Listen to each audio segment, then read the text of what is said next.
آج سے کم و بیش 3500 سال قبل مصر میں فرعون نے بنی اسرائیل کو اپنا غلام بنا لیا تھا۔ جب حضرت موسیٰ علیہ السلام بنی اسرائیل کو غلامی سے نجات دلوانے کے لیے مصر سے نکلے تو فرعون انتہائی تکبر سے بنی اسرائیل کے تعاقب میں اپنی عظیم فوج کے ساتھ روانہ ہوا، لیکن جب وہ ان کے قریب پہنچا تو اللہ کے حکم سے آسمانی آگ نے اس کا راستہ روک لیا۔ اس وقت حضرت موسیٰ علیہ السلام نے سمندر میں اپنا عصا مارا تو بحر قلزم 2 حصوں میں تقسیم ہو گیا اور لاکھوں کی تعداد میں بنی اسرائیلی سمندر کے درمیان بننے والے اس عظیم راستے سے گزر گئے۔ اور جب فرعون کی فوجوں نے اس خشک راستے سے گزرنا چاہا تو اللہ نے سمندر کو آپس میں ملا کر ان کو غرق کر دیا۔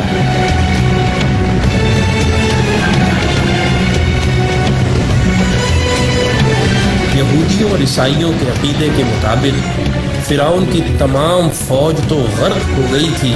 لیکن فرعون کنارے پر ہونے کی وجہ سے ڈوبنے سے بچ گیا تھا اور بعد میں وہ اپنی طبعی موت مرا تھا۔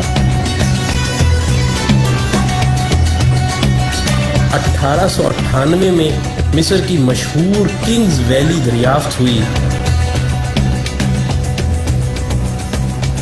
جہاں مختلف مقبروں میں فرعون سمیت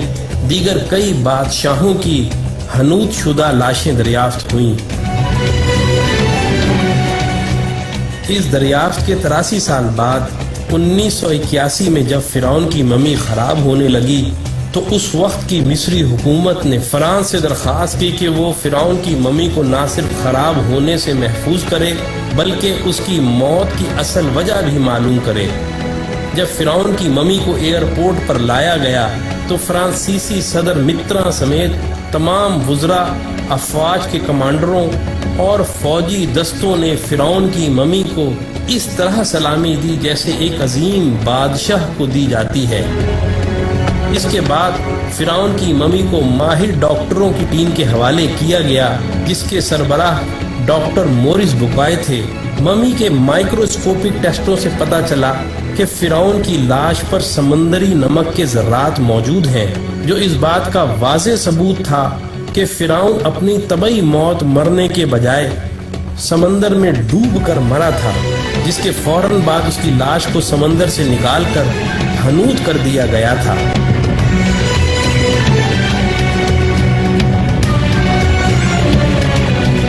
جب ڈاکٹر مورس بوکائے آخری رپورٹ مرتب کر رہے تھے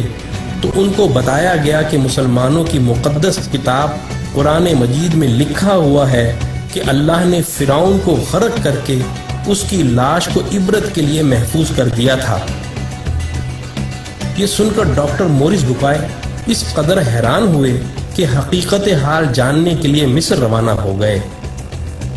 مصر میں ایک مسلمان سائنسدان نے فرعون کی موت کے حوالے سے قرآن کی درج ذیل آیات ان کو پڑھ کر سنائی، اور ہم نے بنی اسرائیل کو سمندر پار کر دیا تو فرعون اور اس کے لشکر نے سرکشی اور تعدی سے ان کا تعاقب کیا، یہاں تک کہ جب وہ سمندر میں ڈوبنے لگا تو کہنے لگا کہ میں اس خدا پر ایمان لاتا ہوں جس پر بنی اسرائیل ایمان لائے ہیں۔ اللہ نے فرمایا تو اب ایمان لاتا ہے حالانکہ تو پہلے نافرمانی کرتا رہا اور مفسد بنا رہا، تو آج ہم تیرے بدن کو سمندر سے نکال کر محفوظ کر لیں گے تاکہ تو بعد کے لوگوں کے لیے عبرت بن جائے۔ ان آیات کو سن کر انتہائی حیرت کے عالم میں ڈاکٹر مورس بوکائے کہنے لگے، قرآن کا نزول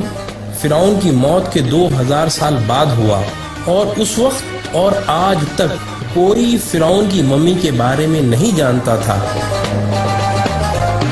لیکن قرآن نے اس کے بارے میں جو پیشن گوئی کی تھی وہ آج نزول قرآن کے 1400 سال بعد فرانس میں ممی کے مائکروسکوپک ٹیسٹوں سے سچ ثابت ہو گئی ہے۔ تو بھائیو، ایسا قرآن کسی انسان کا کلام تو ہو ہی نہیں سکتا۔ یقیناً یہ اللہ کا کلام ہے۔ یہ کہہ کر انہوں نے بھرے مجمع میں کلمہ پڑھ کر اپنے مسلمان ہونے کا اعلان کیا۔ یہی وہ ڈاکٹر مورس بکائے ہیں جن کی مشہور زمانہ کتاب قرآن، بائبل اور سائنس نے آج پوری دنیا میں تہلکہ مچایا ہوا ہے۔